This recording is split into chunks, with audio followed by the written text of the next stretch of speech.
So the first question is, wait, this person has 3 questions. Wow. How do you deal with a music leader or choir director who has no drive? And that is, the person slows the team down. When your choir director is not willing to take on your suggestions on how the team can improve, the Bible says that there's every single authority, I'm going to paraphrase now, every single authority in church and even out of church is not without God's consent or awareness. So if you have a music director, irrespective of their drive or their ability or capacity, first things first, we acknowledge that God has enabled them to be in that office.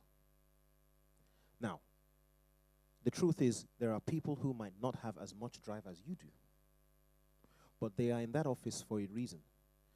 Dare I say, sometimes God will allow such a person to be in that office to enable you to push beyond or even pick up certain skills which will be of benefit to you further down your own journey. Because it's not all the time that your journey consists of ease. Your progression will sometimes consist of moments of discomfort, which will push you and drive you to improve. So in a case where you have a music director who it would appear as if they're slowing down the team, behind the scenes, yes, you can pray for the team, pray for the leader. That one I will emphasize, do as much as you can. Pray for the team, pray for the leader. One of the reasons why is, to start with, it's not easy to lead. It is not as easy in any way whatsoever. And secondly, it will enable you to align yourself with whatever God is doing with that leader and in your life as well. Because it's easy to criticize, but the last thing you want to do is be in a position where you're criticizing whilst God is working.